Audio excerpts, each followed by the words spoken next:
22 जनवरी को अयोध्या राम मंदिर में रामलला के प्राण प्रतिष्ठा का कार्यक्रम है। पूरा देश इंतज़ार में है, लेकिन 22 तारीख को जाने की अनुमति नहीं है, क्योंकि भीड़ को देखते हुए वहाँ पर जो जिनको निमंत्रण दिया जा रहा है वहीं वहाँ पर पहुँच रहे हैं, और वह भी उनमें खास व्यक्तित्व को खास व्यक्ति है जिनको ही निमंत्रण मिल रहा है। उसी में उदयपुर के महामंडलेश्वर राज बिहारी गुरुदेव को भी निमंत्रण मिला है, जो हमारे साथ हैं। उनसे जानेंगे कब जा रहे हैं, किस तरह से इनको ये निमंत्रण मिला है। एबीपी में आपका स्वागत है। निमंत्रण मिला है, सबसे पहले तो जानना चाहूँगा आपसे कि राम मंदिर प्राण प्रतिष्ठा होने वाली जो इतने वर्षों से सबको प्रतीक्षा थी। बिल्कुल, पहले तो बहुत बहुत धन्यवाद आपका।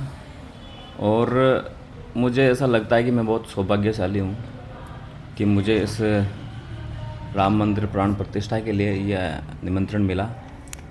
और इसकी जो तपस्या रही है, मैं ये भी बताना चाहूँगा कि जैसे हमारी जितनी 500 साल की वर्षों की जो तपस्या है, इसमें कितने लोगों ने अपने प्राण न्योछावर किए। और उसी में हमारे जो यहाँ का जब ये कार सेवा हुई थी, तो हमारे गुरुदेव भी उसमें शामिल हुए थे, और उनको भी उस टाइम में जेल में बंद किया गया था और इस तरह की हुई थी। तो उसके बाद आज मुझे अगर वहाँ पे जाने का अवसर मिल रहा है तो मुझे लगता है कि मेरे लिए बहुत बड़ी बात है। और कार्यक्रम बहुत बड़ा है, इसलिए 22 तारीख को सभी लोगों को वहाँ पर न जाने की निवेदन किया है। और उसके बाद में जैसे ही 23 तारीख के बाद में आम लोगों के लिए भी रामलला के दर्शन खोले जाएंगे, तो करेंगे। तो ये बहुत बड़ा कार्यक्रम है। अच्छा, इसमें राम मंदिर को लेकर कई बातें भी चल रही है, कई लोग जा भी नहीं रहे हैं, कोई जाने के लिए आतुर भी है, तो उस पर क्या कहना चाहेंगे? कोई इसके लिए ना भी बोल रहे हैं कि पूरी, जैसे शंकराचार्य जी, अपने जो 4 पीठों के शंकराचार्य जी, उन्होंने बोल दिया कि पूरा निर्माण नहीं हुआ है, शास्त्रों के पूरे शास्त्रों के तहत नहीं है, तो इस पर देखिए, उनकी बात पर तो मैं कुछ कहना चाहूँगा नहीं, इसलिए क्योंकि वो हमारे सनातन धर्म के बहुत बड़े पद पर है, हमारे शंकराचार्य है। लेकिन मंदिर का जो निर्माण कार्य है वो बहुत बड़ा निर्माण कार्य है। वो आज 6-7 साल 10 साल भी चल सकता है। और हमारे रामलला है, वो इतने सालों से टेंट में विराजमान थे, तो उनको नए मंदिर में विराजमान कराना, प्राण प्रतिष्ठा करवाना, ये भी ज़रूरी है। और क्योंकि मंदिर का कार्यक्रम, मंदिर का निर्माण कार्य बहुत बड़ा है, तो हम ये नहीं कह सकते हैं कि उनका ये कहना भी ठीक है कि मंदिर पूरा निर्माण हुआ नहीं है तो हम जा नहीं पाएंगे। लेकिन हम ऐसा भी नहीं रख सकते हैं रामलला को कि वो टेंट में विराजमान रहे या, तो इसके लिए मुझे लगता है कि इसमें उनको भी, ये सभी लोगों को ये सोचना है कि मुझे नहीं लगता है कि लोग इसका विरोध कर रहे हैं, या वो उनकी अपनी इच्छा है, जाए न जाए, हम कुछ कह नहीं सकते इस बारे में। किस तरह से तैयारी है आपकी? पूरी प्रतीक्षा में है, पूरा देश प्रतीक्षा में, लेकिन सबसे पहले जो निमंत्रित किए गए उनको ही बुलाया गया है वहाँ, तो किस तरह से रहेगा आपका वहाँ पर काम? वहाँ की जो व्यवस्था है वो मेरे हिसाब से विश्व हिंदू परिषद या जो हमारा संघ है वो कर रहा है सारी व्यवस्था है, और बाकी भी लोग हैं, राम मंदिर ट्रस्ट है, तो वहाँ पर सभी साधु संतों के लिए टेंट सिटी की व्यवस्था की गई है, जहाँ पर उनको ठहराया जाएगा। और 22 तारीख को जो मेन कार्यक्रम होगा उसमें भाग लेंगे।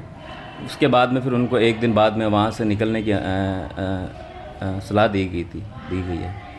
अच्छा, आपने बताया था गुरुदेव कार सेवा में गए थे, तो उसके कुछ क्षण याद हो आपको बताए हो, किस तरह से रहा था उस टाइम का? मैंने तो सुना है ना, मैं तो उस टाइम, मेरा तो जन्म भी नहीं हुआ था, लेकिन मैंने सुना है कि जब ये कार सेवा हुई थी तो उनको यूपी में ही है ना, कहाँ यूपी में मुझे पता नहीं है, लेकिन वहाँ पर ही उस टाइम पे उनको जेल में बंद कर दिया गया था। फिर वहीं से उनको वापस यहाँ लौटना पड़ा था, आगे जा नहीं पाए थे उस टाइम पे। अच्छा, जेल से आगे नहीं जा पाए थे वो, तो उनके साथ में उदयपुर में गए, उनके कुछ क्षण याद हो आपको, किसी से सुने हो? नहीं, यहाँ से बहुत सारे लोग गए थे मेवाड़ से, तो उन्हीं में वो भी थे, और इतना तो मुझे पता भी नहीं, मैंने तो सुना है लोगों से, हमारे यहाँ के लोगों से। तो मंदिर को आप किस रूप में देखते हैं? बड़ा भव्य मंदिर बन रहा है पूरे देश में, इस देशवासियों ने इसमें योगदान दिया है, पूरा बन के एकदम आ जाएगा। वहाँ की जो अयोध्या एक तरह से पूरा बदल गया है, पहले कुछ और हुआ करता था, विकास हो चुका है, इस चीज़ को कैसे देखते हैं आप? बिल्कुल, विकास तो बहुत हो रहा है वहाँ पे, और इतने पिछले 5-6 सालों में बहुत विकास हुआ है। और राम मंदिर की वजह से तो वहाँ पर बहुत अधिक विकास होने वाला है। अभी हम देख भी रहे हैं सोशल मीडिया के माध्यम से या वीडियोज़ के माध्यम से, जो पहले अयोध्या थी और आज की अयोध्या में बहुत बड़ा अंतर है। और आने वाले टाइम में ये हमारे पूरे भारत में एक ऐसी अयोध्या नगरी बनेगी जो हमारे धार्मिक स्थलों में सबसे प्रमुख मानी जाएगी, क्योंकि राम मंदिर के कारण ये अयोध्या बहुत प्रसिद्ध हो जाएगी पूरे विश्व में। और जैसे बाकी विश्व में जैसे क्रिश्चियन की सी वेटिकन सिटी या इस तरह की जैसे मक्का मदीना है, उससे भी मुझे लगता है कहीं अधिक बड़ी और धार्मिक अयोध्या नगरी बन जाएगी आने वाले समय में। स्थल मंदिर है, प्राचीन मंदिर है, प्रसिद्ध मंदिर है मेवाड़ का, यहाँ पर किस तरह से तैयारी है, मतलब क्या रहेगा? 22 तारीख को आप तो वहाँ पधारेंगे, लेकिन यहाँ पर क्या रहेगा? 22 तारीख को वैसे जो हमारे प्रधानमंत्री जी ने सभी देशवासियों से निवेदन किया था, आग्रह किया था कि जो 22 तारीख को जब वहाँ प्राण प्रतिष्ठा होगी तो यहाँ पर भी पूरे भारत में सभी लोग सभी मंदिरों में दीपक जलाए और दिवाली के रूप में उस उत्सव को मनाए।